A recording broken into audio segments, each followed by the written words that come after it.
The summer sun beat down mercilessly on the dusty streets of St. Joe, Missouri, as Josephine Zimmer clutched her sleeping daughter to her chest and stared at the imposing figure of the man on horseback.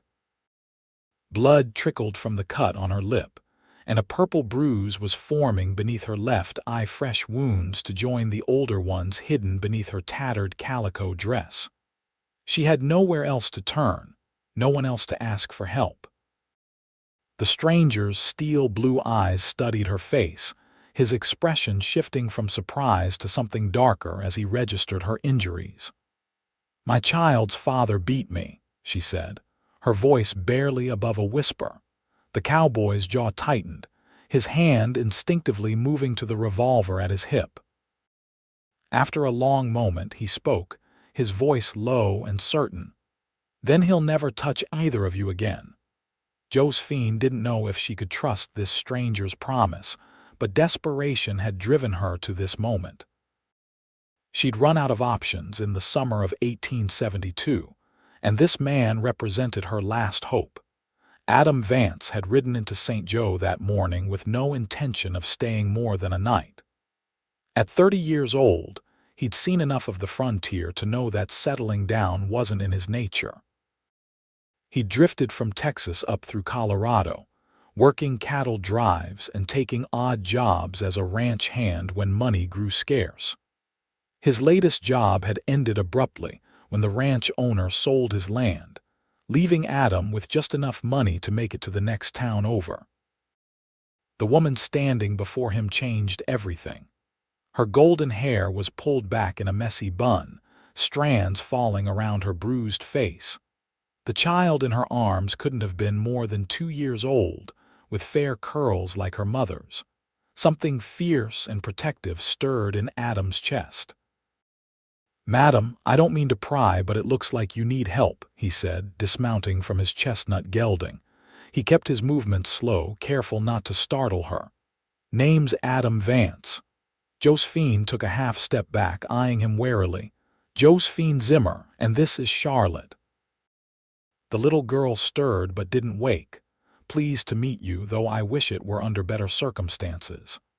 Adam tipped his hat. "Is there somewhere safe I can take you?" Tears welled in Josephine's eyes. "He'll find me anywhere in town. Frank, my husband, he's the deputy sheriff." Her voice dropped to a whisper. "Nobody will help us. They're all afraid of him."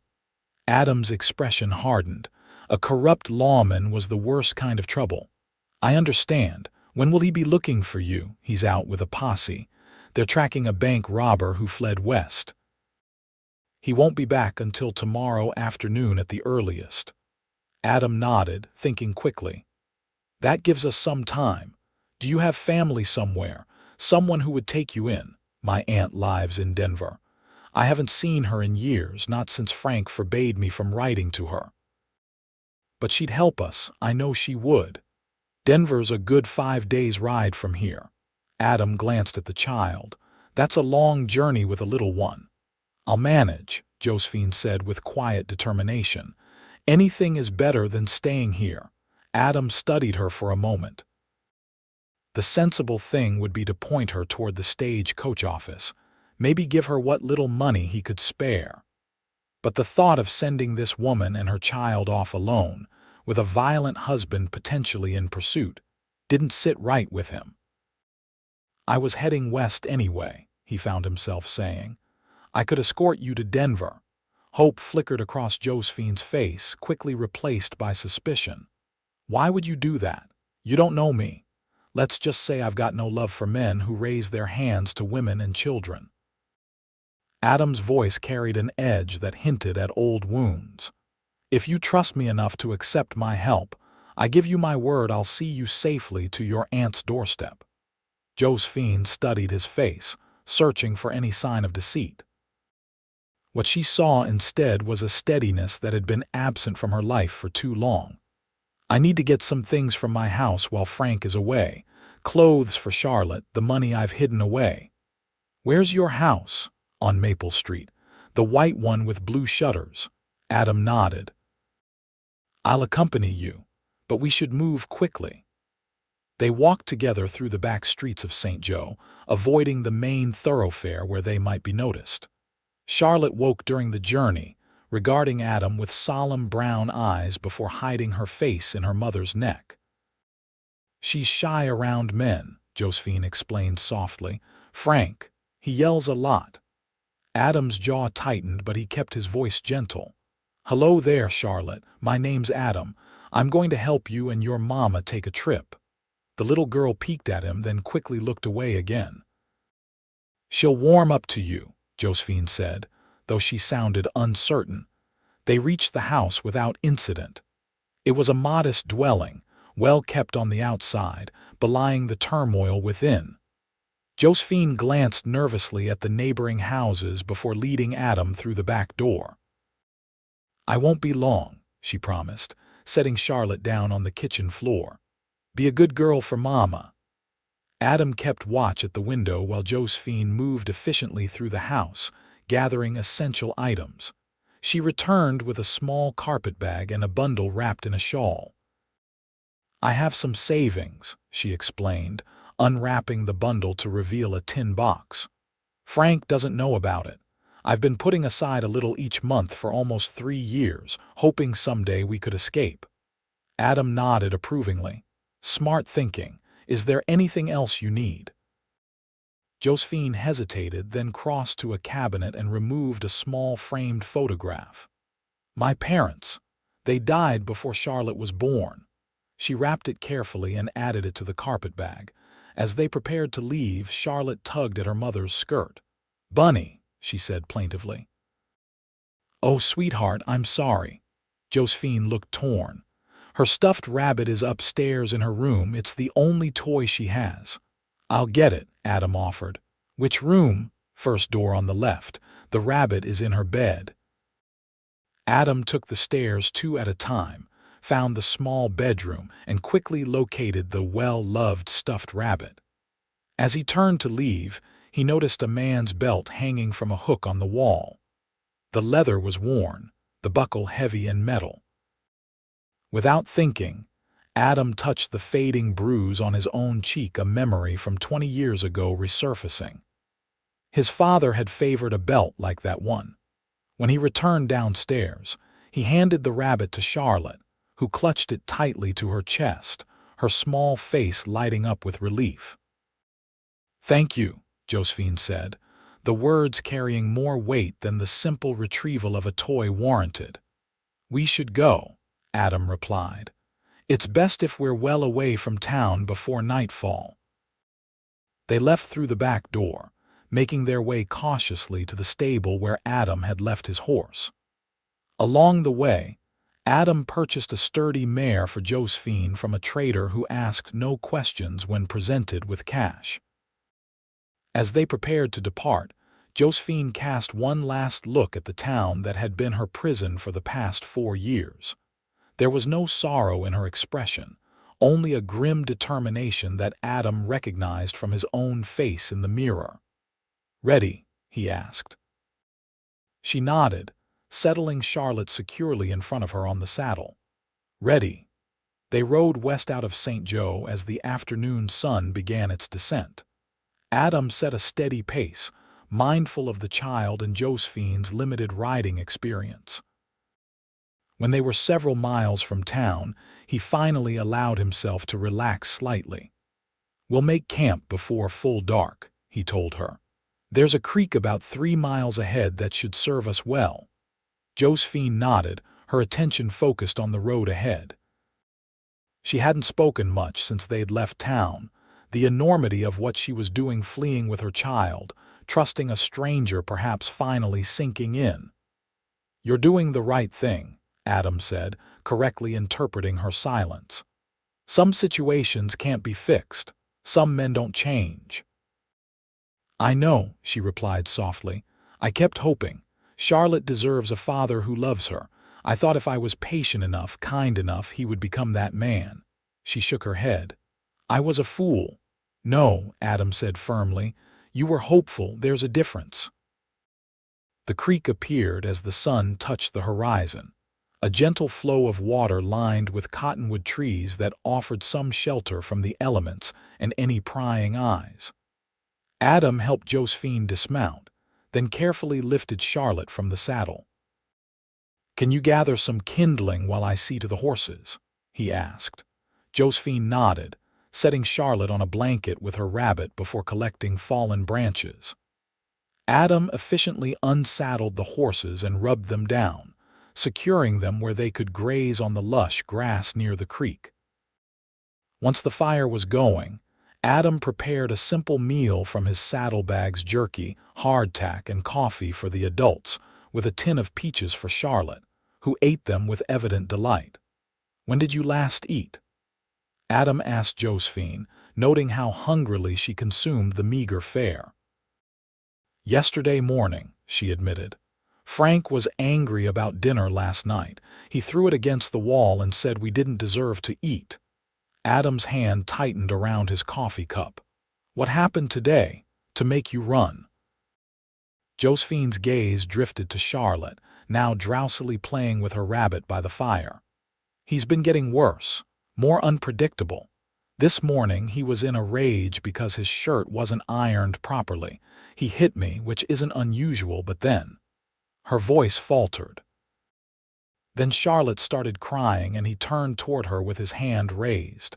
"I put myself between them and something in me just broke. I knew then that if we stayed, eventually he would hurt her too." "You did the right thing," Adam said, his voice low and fierce.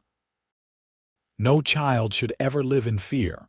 Josephine looked at him curiously. "You speak from experience." Adam was silent for a long moment, staring into the fire. "My father was a hard man, quick with his fists, quicker with his belt. My mother took the worst of it, trying to protect me and my sister." His jaw tightened. "She died when I was 12, fell down the stairs, they said, but I always knew." "I'm sorry," Josephine whispered. "I ran away not long after, been drifting ever since." Adam's eyes refocused on the present. Sometimes running is the only way to survive. They fell silent. The crackling of the fire and the soft sounds of Charlotte's play the only noise in the gathering darkness. After a while, Josephine prepared a bed of blankets for Charlotte, who fell asleep clutching her rabbit. "You should get some rest too," Adam told her. "I'll keep watch." "Aren't you tired?" "I'm used to long nights." He smiled slightly. "Go on. You're safe." Josephine hesitated, then nodded, lying down beside her daughter. Within minutes, her breathing had slowed and deepened. Adam watched over them as the moon rose high in the sky. They were strangers to him, this woman and child, yet he felt a fierce protectiveness toward them that surprised him with its intensity. He had promised Josephine that her husband would never touch them again, and he intended to keep that promise, whatever the cost. The night passed without incident. Adam dozed intermittently, always with one hand near his revolver. As dawn broke, he rekindled the fire and prepared coffee, the aroma rousing Josephine from sleep. "Morning," he greeted her, offering a tin cup. "Sleep well." "Better than I have in years," she admitted, accepting the coffee gratefully. "No nightmares." Charlotte woke soon after, bright-eyed and curious about her new surroundings. She seemed less wary of Adam in the light of day, even offering him a shy smile when he made her a simple breakfast. "We should cover good ground today," Adam said as they packed up camp. "There's a trading post about 20 miles west where we can resupply. After that, it's mostly open country until we reach the next town." Josephine nodded, her face set with determination. "How long until we reach Denver?" "If we maintain a steady pace, 5 days, maybe 6. Adam checked the horses' shoes and saddles methodically. "Your husband, when he discovers you're gone, will he come after you?"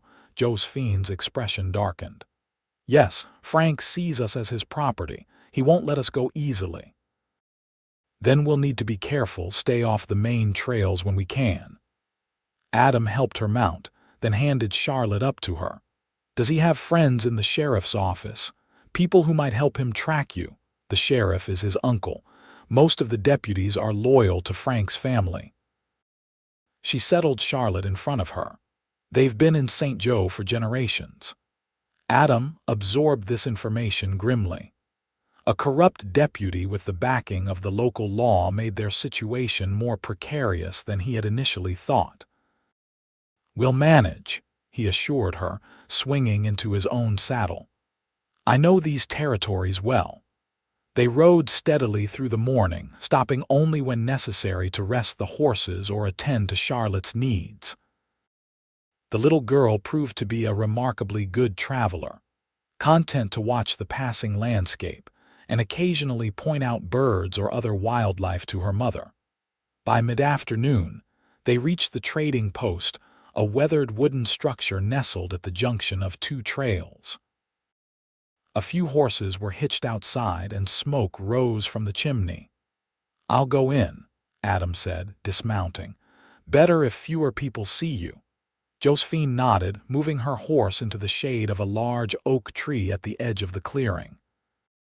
Inside the trading post, Adam quickly gathered supplies: food, ammunition, a blanket for Josephine, and a small cloth doll for Charlotte that he added on impulse. The proprietor, a grizzled man with a missing front tooth, chatted amiably as he tallied the purchases. "Heading far?" the man asked. "Colorado," Adam replied noncommittally. "Traveling alone?" Adam met the man's eyes. "Yes." The proprietor nodded, seemingly satisfied. "Well, safe journey to you. Been some strange folk on the roads lately. Bandits hit a homestead about 30 miles north last week." Adam tucked this information away. "I'll keep my eyes open." As he turned to leave, the door swung open and two men entered. They wore no badges, but something in their bearing, the watchful eyes, the confident stride, marked them as lawmen.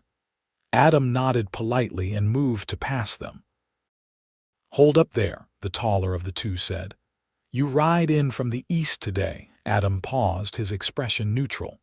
"That's right. See anyone on the road? Woman with a child, blonde hair." Adam felt a cold certainty settle in his stomach. Frank Zimmer had discovered his wife's absence sooner than expected. "Can't say that I have," he replied easily. "Been a quiet ride." The men exchanged glances. "Deputy's wife took off with their kid," the shorter one explained. "Real worried about them, he is." "I'm sure," Adam said, keeping his tone sympathetic. "Hope you find them." The taller man studied him for a moment longer, then stepped aside. "If you see anything, let the sheriff in the next town know. Woman might not be in her right mind. For the child's safety, you understand." "Of course," Adam agreed, tipping his hat. "Good day, gentlemen." Outside, he secured his purchases to his saddle with deliberate calm before mounting and riding casually away from the trading post. Only when they were well out of sight did he urge his horse into a canter, quickly reaching Josephine's hiding place. "We need to move," he said without preamble.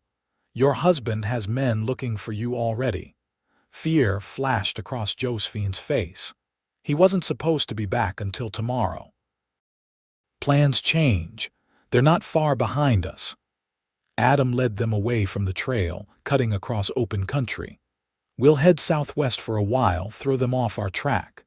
They rode hard for several hours, pushing the horses as much as they dared with Charlotte's safety in mind. The terrain grew rougher, rolling hills giving way to rocky outcroppings that offered better concealment but more challenging riding.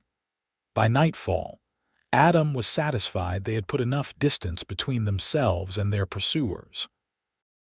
He found a sheltered hollow between two rock formations, well hidden from any passing riders. "No fire tonight," he told Josephine as they made camp. "Can't risk the smoke being seen." She nodded, wrapping Charlotte more securely in a blanket as the evening air grew cool. "Will they keep searching?" "For a while," Adam answered honestly. "But they can't know for certain which way you've gone. We've been careful." After a cold supper, Adam presented Charlotte with the doll he'd purchased, The little girl's eyes widened with surprise and delight. "What do you say, Charlotte?" Josephine prompted gently. "Thank you," the child whispered, clutching the doll to her chest alongside her rabbit. "You're welcome, little one." Adam smiled, the tension of the day easing slightly at the child's joy. "She needs a name, I think." Charlotte considered this seriously. "Lily," she decided after a moment. "That's a fine name," Adam agreed. Later, as Charlotte slept between them, Josephine spoke softly in the darkness. "Why are you really helping us, Adam? The truth, please." Adam was quiet for so long that Josephine thought he might not answer. When he finally spoke, his voice was rough with emotion. "When I was 14, I returned to my hometown. Wanted to get my sister away from our father, but I was too late." He swallowed hard. "She died the winter before, pneumonia, they said, but I've always wondered if I'd been braver, gone back sooner." "You were a child," Josephine said gently, "old enough to know better." Adam's silhouette was still against the night sky. "I promised myself then that if I ever had the chance to help someone else escape that kind of life, I would." No hesitation, no questions asked. Josephine reached across the sleeping child between them, her fingers finding Adam's in the darkness. "Thank you," she whispered, squeezing his hand briefly before withdrawing. The simple touch lingered in Adam's awareness long after she had fallen asleep. The next day dawned clear and cool. They set out early, continuing southwest before gradually curving back toward their original westward path. Adam kept them away from the main trails, relying on his knowledge of the terrain to find water and safe passage. They settled into a routine over the following days, riding from dawn until dusk, making camp in secluded locations, sharing quiet conversations by firelight when they dared to light one. Charlotte became increasingly comfortable with Adam, sometimes riding with him to give Josephine a rest, her small hands clutching the saddle horn while she chattered about the clouds or the birds they spotted. On the fourth night of their journey, as they camped in a small grove of trees near a stream, Adam noticed Josephine wincing as she gathered firewood. "You're hurt," he said, moving to her side. "It's nothing, just some old bruises acting up." Adam frowned. "Let me see." After a moment's hesitation, Josephine rolled up her sleeve, revealing a pattern of bruises in various stages of healing across her upper arm. Finger marks, clearly visible against her pale skin. Adam's expression hardened. "These aren't old. From the morning we left," she admitted. "When Frank grabbed me." Without thinking, Adam gently traced the outline of one bruise with his fingertip. Josephine shivered but didn't pull away. "I have some liniment in my saddlebag," he said, his voice gruff with suppressed anger. "It might help with the soreness." While Charlotte played nearby with her rabbit and doll, Adam carefully applied the liniment to Josephine's arm. His touch was gentle, at odds with his weathered appearance and the calluses on his hands. "You've been on your own a long time, haven't you?" Josephine asked, watching his face as he worked. "Most of my life," Adam confirmed. "Suits me well enough." "No family, no one waiting for you somewhere," he shook his head. "Just me and my horse." After a pause, he added, "It's simpler that way." "Simpler, yes, but lonely too, I'd imagine." Adam's hand stilled for a moment. "You get used to it, do you?" Josephine's blue eyes met his, searching. "I was married for 4 years, living in the same house as Frank, and I've never felt more alone than I did then." Adam capped the bottle of liniment, his movements deliberate. "That's a different kind of loneliness, the kind that hollows you out from the inside." He helped her roll her sleeve back down. "Being alone by choice isn't the same as being isolated by someone else's cruelty." "I suppose not," Josephine agreed softly. "Still, I wonder sometimes what it would be like to share a life with someone who actually saw me, really saw me, not just what they wanted me to be." Adam felt a curious tightening in his chest at her words. You'll have that chance now, he said. A fresh start in Denver. She smiled, though there was uncertainty in her eyes. Yes, a fresh start. The next day brought them to the edge of a wide, fast-flowing river. Adam surveyed it with concern, noting the lack of an obvious ford. We'll need to find a crossing, he told Josephine. Might have to ride north a ways. As they followed the riverbank, Charlotte pointed excitedly at a group of deer drinking on the opposite shore. Look, Mama, deer. I see them, sweetheart, Josephine smiled. They're beautiful, aren't they? Adam watched the interaction, struck by how different Josephine seemed now compared to the frightened woman he'd met in St. Joe. Away from her husband's shadow, she was blossoming, smiling more freely, standing taller. They found a crossing point by midday, a relatively shallow stretch where the river widened. Adam tested it first, leading his horse carefully through the knee-deep water before returning for Josephine and Charlotte. Hold tight to the saddle horn, he instructed Charlotte, who nodded solemnly. If anything happens, I've got you. The crossing went smoothly until they reached the middle of the river, where the current ran stronger than Adam had anticipated. Josephine's mare stumbled on a slippery rock, lurching sideways. Charlotte screamed as she started to slide from the saddle. Adam reacted instantly, spurring his horse forward and catching Charlotte before she could fall into the rushing water. He pulled her securely in front of him while helping Josephine regain control of her startled horse. I've got you, he reassured the terrified child. You're safe. They made it to the opposite bank without further incident, but Charlotte remained shaken, clinging to Adam even after they were safely on dry land. He held her gently, murmuring reassurances until her trembling subsided. You were very brave, he told her, wiping away her tears with his bandana. Like a true pioneer. Charlotte sniffled, then managed a watery smile. Like you, even braver than me, Adam assured her, something warm unfurling in his chest at the child's trust. Josephine watched them, her eyes soft with an emotion Adam couldn't quite name. Thank you, she said simply when he finally handed Charlotte back to her.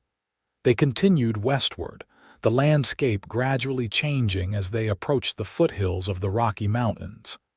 Game was plentiful, allowing Adam to hunt fresh meat to supplement their dwindling supplies. On the sixth night of their journey, as they camped in the shelter of a rocky overhang, Adam estimated they were only a day's ride from Denver. The knowledge brought mixed emotions.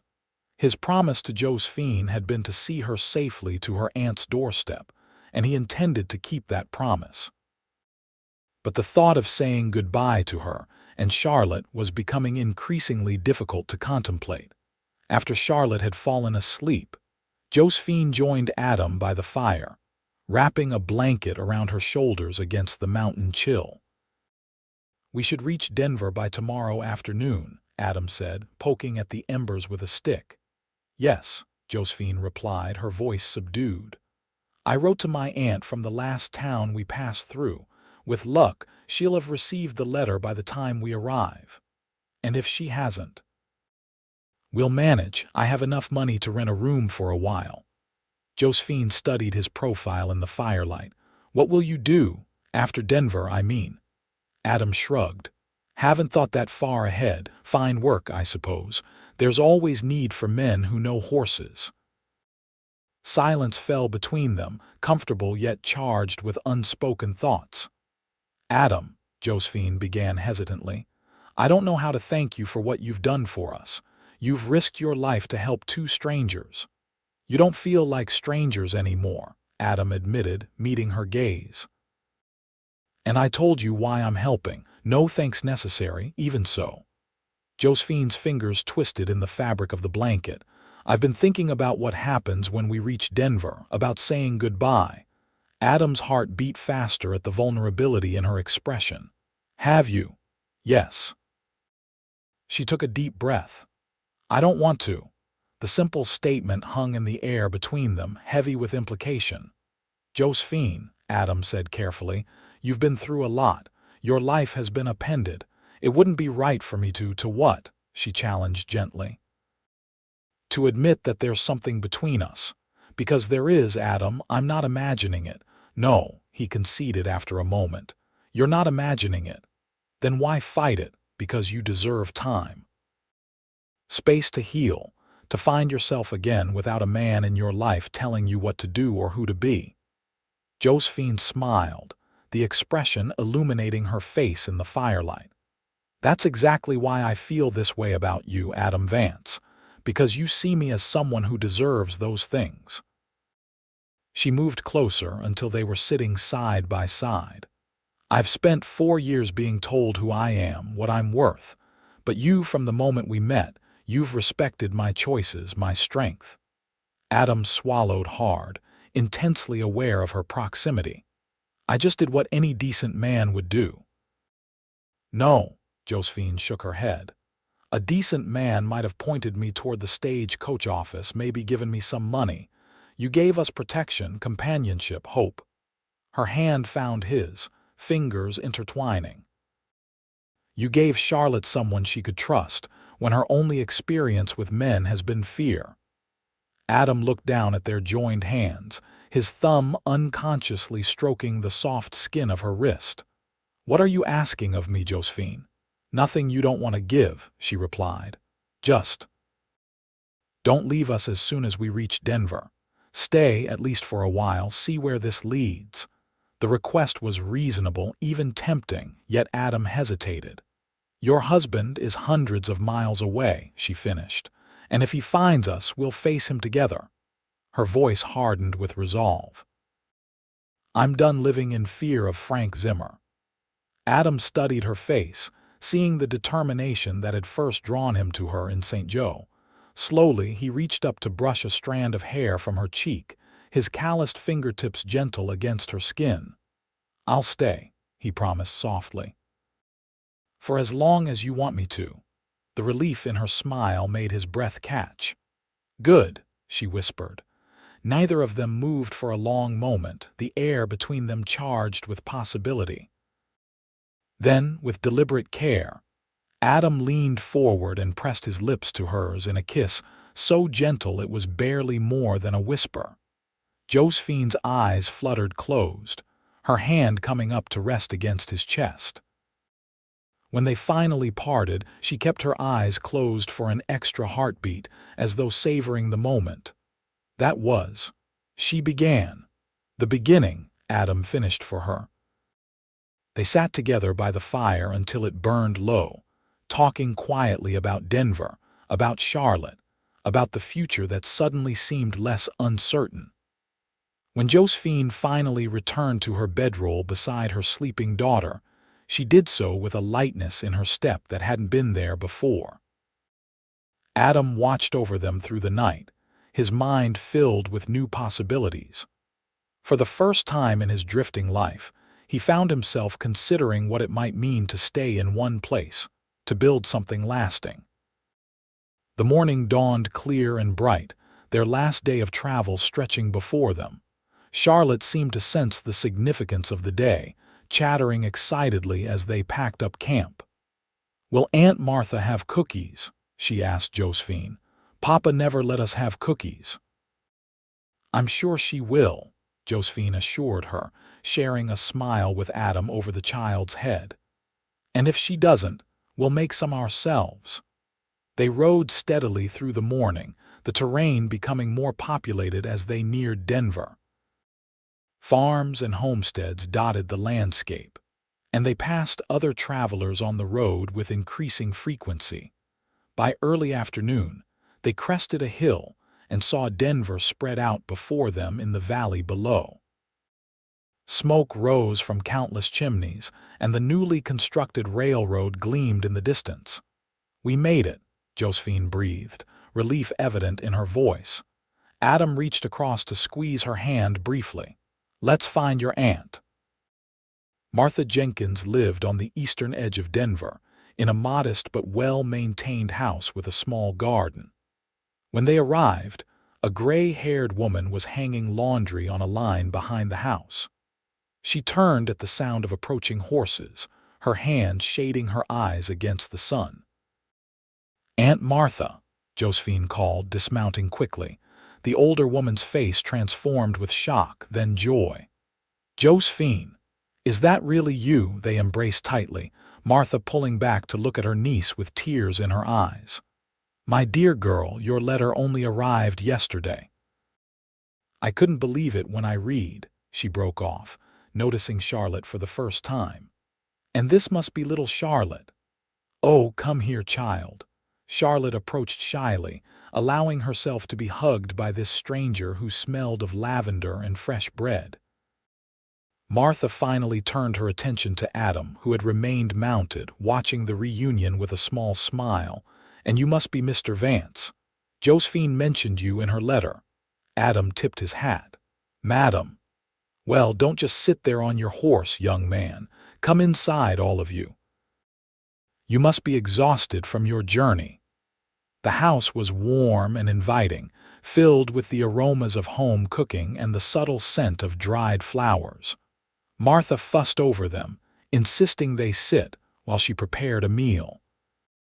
Charlotte, initially overwhelmed by the new surroundings, soon discovered a basket of yarn and a house cat who was willing to be petted, both of which occupied her delightedly. As Martha bustled about the kitchen, she spoke over her shoulder. "Your letter was quite a shock, Josephine. All these years with barely a word, and then to learn what that monster put you through." She shook her head vehemently. "If I'd known, I would have come for you myself." "Frank made sure I was isolated," Josephine explained. "He read any mail that came, controlled who I spoke to." After a while, it seemed easier not to try. Martha set a plate of biscuits on the table. "Well, you're here now, both of you, and you'll stay as long as you need." "Thank you, Aunt Martha. I don't know what we would have done without you." Josephine glanced at Adam. "Without either of you." Martha's shrewd eyes noted the look that passed between them. "Mr. Vance, Josephine mentioned you were instrumental in their escape. You have my eternal gratitude." "Just did what needed doing," Adam replied, uncomfortable with the praise. "Well, you'll stay for dinner at the very least," Martha insisted. "And you're welcome to the spare room tonight. It's too late to be looking for lodgings elsewhere." Adam accepted the invitation with a nod, aware of Josephine's pleased smile beside him. The evening passed pleasantly, with Martha sharing stories of Josephine's childhood and Adam contributing tales of his travels that had Charlotte giggling and asking for more. It was the most domestic scene Adam had experienced in years, and he found himself surprisingly comfortable within it.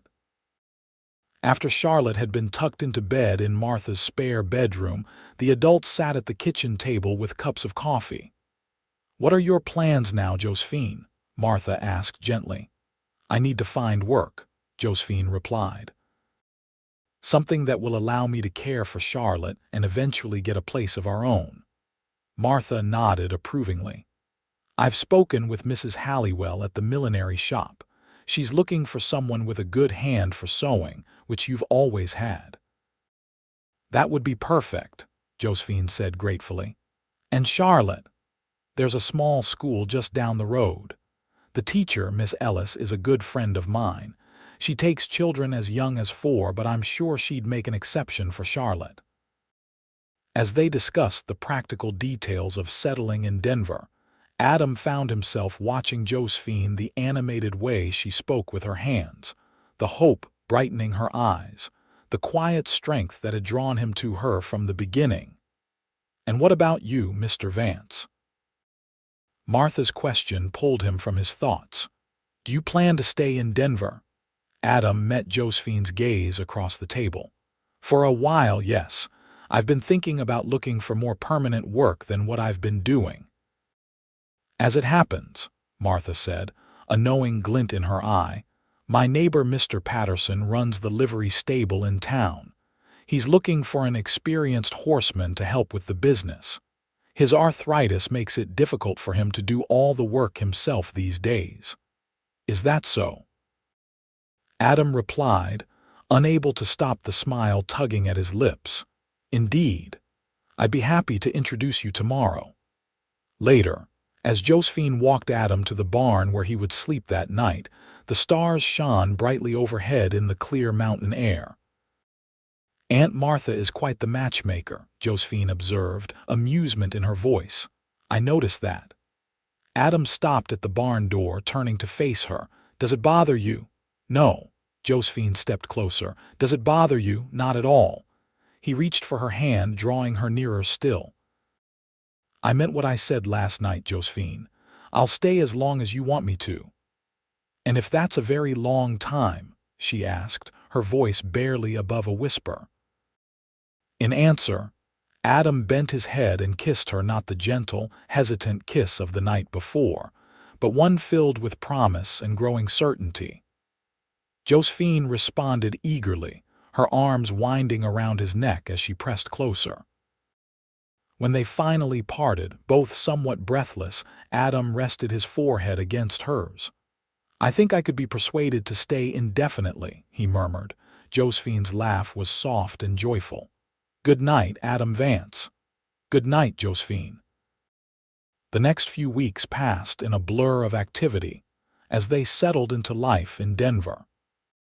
Martha's neighbor did indeed need help at the livery stable, and Adam found the work satisfying, honest labor that utilized his skills with horses and allowed him to interact with a steady stream of interesting characters passing through the growing city. Josephine secured the position at the millinery shop, her nimble fingers and eye for detail making her a valuable addition. Charlotte, too shy at first to attend the school, spent her days with Martha, who delighted in her great-niece's company and gently encouraged her to emerge from her shell. Adam took lodgings in a small room above the livery, but he spent most evenings at Martha's house, gradually becoming part of their family routine. He taught Charlotte to ride a gentle pony, built a swing for her in Martha's backyard, and read to her each night before bedtime. With Josephine, he shared long walks through the city, quiet conversations by the fire after Charlotte was asleep, and increasingly passionate moments stolen in the garden or during Martha's weekly church attendance. As summer faded into autumn, their happiness seemed complete. Yet beneath the surface, a current of anxiety remained. Frank Zimmer was still out there, and neither Adam nor Josephine had forgotten the threat he represented. The first frost of October had just touched the ground when a letter arrived at Martha's house, addressed to Josephine. There was no return address, but the St. Joe postmark told its own story. Josephine's hands trembled as she opened it, Adam and Martha watching with concern. As she read, the color drained from her face. "He knows we're here," she whispered, looking up at Adam with fear in her eyes. "Frank knows we're in Denver." Adam took the letter, scanning its contents quickly. The message was brief but chilling. "I'm coming for what's mine. You can't hide from me forever." "How could he know?" Martha asked, her voice tight with worry. "It doesn't matter how," Adam said grimly. "What matters is what we do now." That night, after Charlotte was asleep, they discussed their options. Josephine refused to run again, to uproot Charlotte just as she was beginning to thrive in their new home. "We've built a life here," she said firmly. "I won't let him take that from us." "Then we stand our ground," Adam agreed. "But we need to be prepared." In the days that followed, Adam maintained a vigilant watch. He walked Josephine to and from work, made sure Charlotte was never alone, and kept his revolver close at hand. The sheriff was informed about the potential threat. Though without evidence of any crime, there was little he could do except promise to keep an eye out for strangers matching Frank's description. 2 weeks passed with no sign of Frank Zimmer. Gradually, the tension began to ease, though Adam remained cautious. It was during this time, on a crisp November evening, that Adam asked Josephine to accompany him on a ride into the foothills above the city. "Is it safe?" she questioned, even as she agreed to the outing. "Martha will watch Charlotte, and I've asked Patterson's son to keep an eye on the house." Adam smiled reassuringly. "Sometimes you need to keep living, even with shadows on the horizon." They rode out as the sun began its descent, the aspens glowing golden in the late afternoon light. Adam led them to a high meadow overlooking Denver, where the city lights were just beginning to twinkle in the gathering dusk. "It's beautiful," Josephine breathed, dismounting to stand at the edge of the vista. Adam joined her, taking her gloved hand in his. "Josephine, there's something I need to ask you." She turned to him, her expression curious. "What is it? These past months with you and Charlotte, they've given me something I never thought I'd have, a sense of home, of belonging." He swallowed hard, suddenly nervous. "I know it hasn't been long and maybe this is too soon, but I can't imagine my life without you both in it now." Understanding dawned in Josephine's eyes, a smile beginning to curve her lips. "Adam, let me finish," he said gently. "I don't have much to offer except my hands and my heart, but both are yours if you'll have them." He reached into his pocket, withdrawing a small silver ring. "Josephine Zimmer, will you marry me?" Tears shimmered in her eyes as she nodded, words momentarily beyond her. "Yes," she finally managed. "Yes, Adam, I will." He slipped the ring onto her finger, then pulled her into his arms, kissing her with all the love and promise he felt. When they broke apart, Josephine laughed through her tears. "I never thought I would want to marry again," she admitted. "After Frank, I was certain I'd be better off alone. But you're nothing like him, Adam. You've shown me what love should be." They stayed in the meadow until the first stars appeared, planning their future together. Adam would continue working at the livery, with hopes of buying into the business eventually. Josephine would keep her position at the millinery, where she was already being groomed for a management role. They would find a small house near Martha, who had become as much family to Adam as she was to Josephine and Charlotte. Their return to Denver was leisurely, both reluctant to end the perfect evening.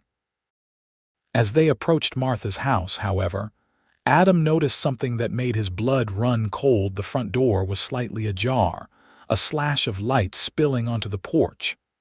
"Stay here," he told Josephine, his hand moving to his revolver. "Charlotte's inside," she protested, fear evident in her voice. "I know. That's why you need to stay here. If anything happens, ride for the sheriff." Without waiting for her response, Adam dismounted and approached the house cautiously. As he neared the porch, he heard a man's voice raised in anger, followed by Martha's firm reply. Keeping close to the wall, Adam peered through the window. Frank Zimmer stood in the center of Martha's parlor, his deputy's badge glinting on his chest. He was a stocky man with a florid face, currently twisted with rage. Martha stood defiantly before him, while Charlotte cowered behind her grandmother's skirts. "I've told you, Mr. Zimmer, my niece isn't here," Martha was saying. "She and the child left weeks ago." "You're lying, old woman," Frank snarled. "Their things are here. The brat's toys are right there." He pointed to Charlotte's doll, abandoned on a chair. "Now tell me where Josephine is, or I swear to God." Adam had seen enough. He stepped back, quickly formulating a plan. Returning to Josephine, he explained the situation in hushed tones. "He's inside with Martha and Charlotte. They appear unharmed, but he's threatening Martha." Josephine's face paled. "We have to do something. I'm going in." "You circle around to the back door and be ready to get Charlotte out of there when I give the signal." Adam checked his revolver. "Can you do that?" She nodded, determination replacing fear in her expression. "Be careful, Adam. Frank is dangerous when he's angry." "So am I," Adam replied grimly. They separated, Josephine moving silently around to the rear of the house while Adam approached the front door. Taking a deep breath, he pushed it open and stepped inside. "Evening," he said calmly, drawing all eyes to him. "Seems like we have an uninvited guest, Martha." Frank Zimmer's hand moved to his gun. "Who the hell are you?" "Adam Vance. I'm a friend of the family." Adam's posture was relaxed, but his eyes were vigilant, noting Frank's position relative to Martha and Charlotte. "And you're trespassing in this lady's home." "This doesn't concern you," Frank snapped. "I'm here for my wife and daughter." "Ex-wife," Martha corrected sharply. "Josephine filed for divorce weeks ago. The papers have been served to the St. Joe courthouse." Frank's face darkened with rage. "That bitch has no right." "Watch your language," Adam interrupted, his voice hardening. "There's a child present." Frank's attention shifted fully to Adam, his eyes narrowing. You're the one who took them, aren't you?" His hand tightened on his gun. "I've been looking for you, Cowboy." "Well, now you've found me."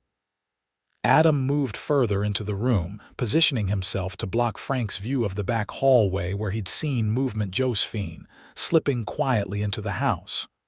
"What are you going to do about it?" Frank drew his revolver with practiced speed. "I'm going to kill you, then take back what's mine." Adam raised his own weapon, the two men facing each other across Martha's parlor. "That's not going to happen." Out of the corner of his eye, Adam saw Josephine motioning to Charlotte. The little girl broke away from Martha and ran to her mother, who scooped her up and retreated toward the kitchen. Frank noticed the movement too late, his head turning just enough for Adam to make his move. With lightning speed, Adam closed the distance between them, knocking Frank's gun arm aside as the weapon discharged, the bullet embedding itself harmlessly in the ceiling. The two men grappled fiercely, crashing into furniture as each fought for control of their weapons. Frank was stockier, fueled by rage and humiliation, but Adam was leaner, quicker, and driven by something more powerful than anger, love for the woman and child he was protecting. Frank managed to land a solid blow to Adam's jaw, momentarily stunning him. As Adam staggered back, Frank raised his revolver again. "Stop!" Josephine's voice rang out from the doorway. She stood with her own small derringer aimed steadily at her former husband. "Put the gun down, Frank." Frank's laugh was ugly. "Look at you playing the brave woman." "You won't shoot me, Josie. You haven't got the spine for it." "I'm not the same woman who left St. Joe," Josephine replied, her voice unwavering. "I'll do whatever it takes to protect my family. Now put the gun down." Frank hesitated, his eyes darting between Josephine and Adam, who had recovered and now had his own revolver trained on Frank once more. "It's over, Zimmer," Adam said quietly. "You've lost. Walk away now and you get to keep your life." Something in Adam's tone, the absolute certainty, the deadly promise, seemed to finally penetrate Frank's rage. Slowly, reluctantly, he lowered his weapon. "This isn't over," he muttered, but the bravado had drained from his voice. "Yes, it is," Josephine countered. "The divorce papers have been filed. I have witnesses to your abuse. If you ever come near me or Charlotte again, I'll have you arrested, and if that fails—" She let the implication hang in the air. The standoff was broken by the arrival of the sheriff and two deputies, summoned by Martha's quick-thinking neighbor who had heard the gunshot. "What's going on here?" the sheriff demanded, taking in the scene. "This man broke into my home and threatened my family," Martha said firmly, stepping forward. "He's from Missouri, claims to be a deputy there, but he has no jurisdiction here." The sheriff turned to Frank. "Is that true?" Frank's jaw worked, his eyes still burning with hatred as he looked at Josephine. "I came for my wife and child." "Ex-wife," Josephine corrected again. "And Charlotte stays with me." The sheriff assessed the situation quickly. "I think you'd better come with us, mister. We'll sort this out at the office." He nodded to his deputies, who moved to flank Frank. For a moment, it seemed Frank might resist.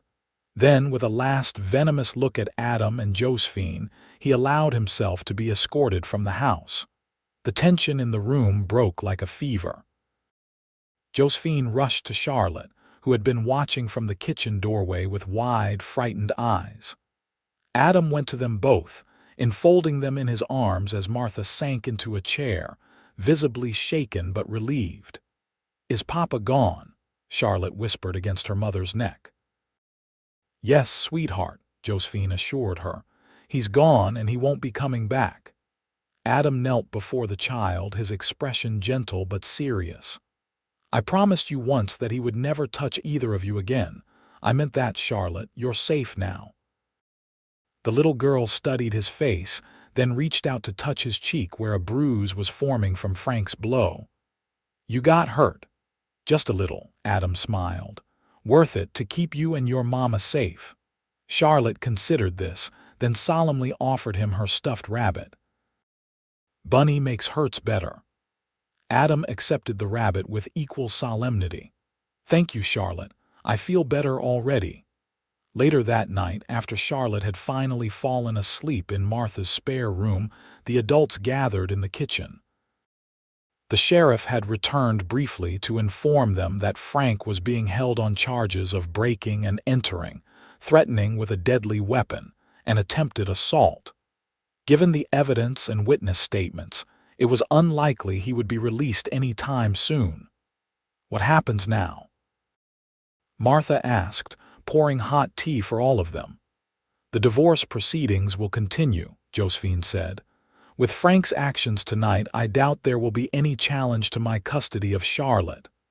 And the two of you," Martha looked between Adam and Josephine. "I couldn't help but notice that ring on your finger, my dear." Josephine smiled, reaching for Adam's hand across the table.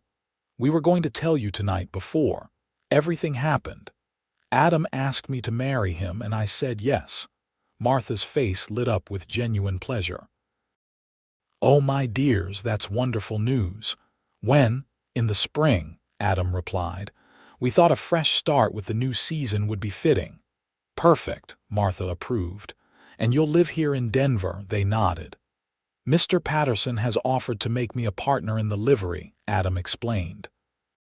"And Josephine is doing well at the millinery. We've been looking at a small house just a few streets over. Close enough that you can see Charlotte anytime you like," Josephine added, knowing how attached her aunt had become to her great niece. Martha dabbed at her eyes with a handkerchief. "I couldn't be happier for all of you. After everything you've been through, you deserve this happiness." Later, as Adam prepared to return to his lodgings above the livery, though Martha had insisted he was welcome to stay in the barn again under the circumstances, Josephine walked with him to the door. "Stay," she said simply, her hand on his arm. "Please. After tonight, I don't want to be apart from you." Adam hesitated. "Are you sure? What about Martha, about appearances?" Josephine's laugh was soft.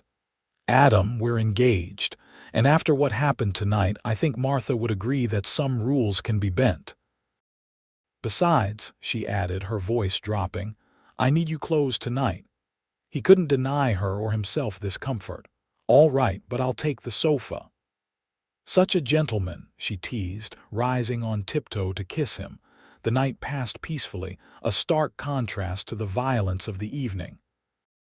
Adam awoke at dawn to find Josephine sitting beside him on the sofa, a cup of coffee in her hands.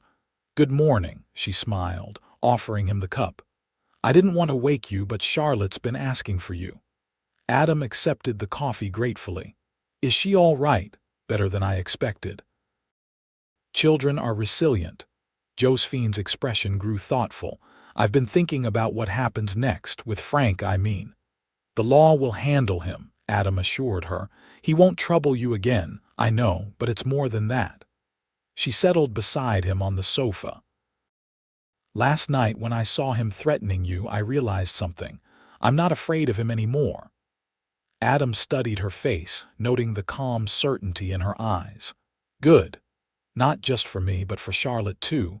I want her to grow up knowing what real love looks like, what a family should be." She took his hand, her fingers tracing the calluses earned through years of hard work. "You've shown us both that, Adam. Even before we fell in love, you showed us what it means to be treated with respect, with kindness." Adam brought her hand to his lips. "You've given me just as much, Josephine. A purpose beyond just drifting from one place to the next. A home." The weeks that followed were busy with preparations for the upcoming Christmas holiday, for the spring wedding, and for the new life they were building together. Frank Zimmer was convicted and sentenced to a year in prison for his crimes, with a clear warning never to return to Denver or contact Josephine and Charlotte again. By Christmas Eve, the shadows of the past had receded, replaced by the warm glow of family and future hopes. Martha's house was decorated with pine boughs and ribbons, and a small tree stood in the corner of the parlor, adorned with paper ornaments Charlotte had made at school, for she was now attending regularly, growing more confident each day. As snow fell gently outside, Adam watched Josephine helping Charlotte hang one last ornament on the highest branch she could reach.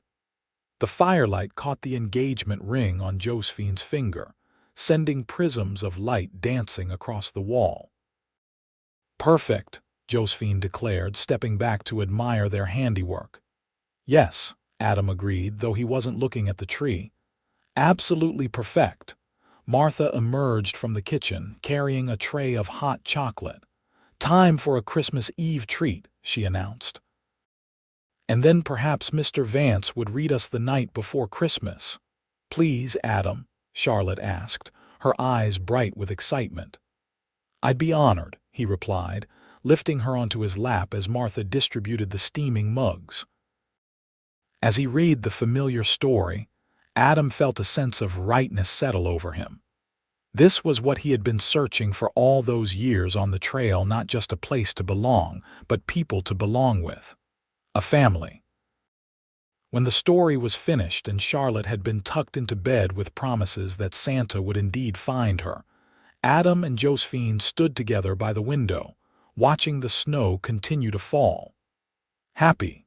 Adam asked, his arm around her waist. "More than I ever thought possible," she replied, leaning her head against his shoulder. "Do you remember what you said to me that first day in St. Joe, when I told you Frank had beaten me?" Adam nodded, his expression solemn. "I promised he would never touch either of you again."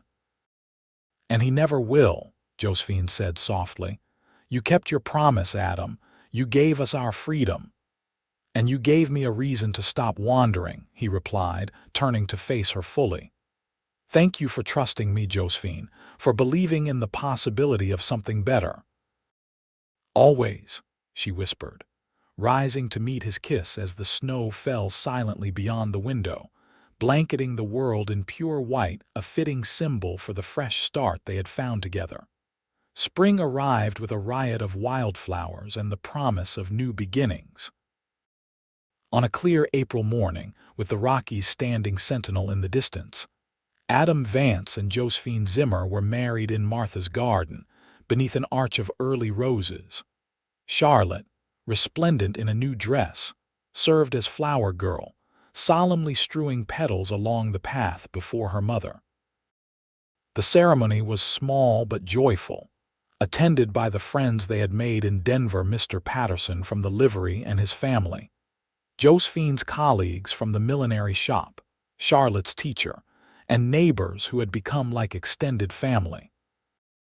As they exchanged vows, Adam's voice was steady and sure. "I promise to love and cherish you, to protect and support you, to be your partner and your friend through whatever life brings us. You and Charlotte are my heart, my home, and my future." Josephine's reply was equally heartfelt. "I promise to love and trust you, to stand beside you in joy and in sorrow, to build a life of love and respect with you. You showed me what real love looks like, and I will spend the rest of my days returning that gift." The celebration that followed was filled with laughter, music, and the warm embrace of community. As the afternoon sun began to set, casting golden light across the garden, Adam found a moment alone with Charlotte, who had been watching the dancing with wide eyes. "Are you having a good time, little one?" he asked. Kneeling to her level, she nodded solemnly. "Mama looks like a princess." "She certainly does," Adam agreed, smiling at the sight of Josephine chatting animatedly with Martha across the garden. Charlotte turned her serious gaze to him. "Are you my papa now?" The question caught Adam by surprise, though perhaps it shouldn't have. "Would you like me to be?" he asked carefully. Charlotte considered this with the gravity only a 5-year-old could muster. "Yes," she decided finally. "You don't yell or hit, and you make Mama smile." Adam felt his throat tighten with emotion. "I would be honored to be your papa, Charlotte. I love you very much." "I love you too," she replied simply, before adding, "Can we have cake now?" Adam laughed, the moment of solemnity broken. "Absolutely. Let's go find your mama." Later that night, after the guests had departed and Charlotte was asleep in her new bedroom in their small house, the one just a few streets over from Martha, Adam and Josephine stood together on the porch, watching the stars appear one by one in the darkening sky. "Mrs. Vance," Adam said, testing the sound of her new name. "Has a nice ring to it." "I think so," Josephine agreed, nestling closer to him in the cool evening air. "Though I'm keeping Zimmer for my work at the millinery. Mrs. Halliwell thinks my designs are becoming quite well known under that name." "As they should be," Adam said proudly. "You're talented, Josephine." She smiled up at him. "So are you. Patterson told me yesterday he's considering retiring within the year. Said he can't think of anyone better to take over the business entirely." "He mentioned something similar to me," Adam admitted. "It's a big responsibility, one you're more than capable of handling." Josephine's faith in him was unwavering. "Just think, Adam. A few years from now, we could be one of the most established families in Denver. The livery for you, the millinery for me, Charlotte in school." She trailed off, a mysterious smile playing about her lips. "What?" Adam asked, noticing her expression. "What aren't you telling me?" Josephine took his hand, placing it gently against her still flat stomach. "Perhaps another little Vance to add to our family by next winter." Adam's eyes widened, joy spreading across his features. "Are you certain?" The doctor confirmed it yesterday. "I wanted to wait until after the wedding to tell you." Her eyes searched his. "Are you happy?" In answer, Adam lifted her into his arms, spinning her in a circle as she laughed in delight. "Happy doesn't begin to cover it," he said when he finally set her down, his voice rough with emotion. "I love you, Josephine Vance. And I love you, Adam Vance." She stood on tiptoe to kiss him, their silhouettes merging into one against the backdrop of stars. From the darkest moments of fear and violence, they had forged a love that was stronger for the trials it had endured. Together, they faced the future with hope and certainty, building a life filled with the love and respect that each of them deserved and that they had found, against all odds, in each other.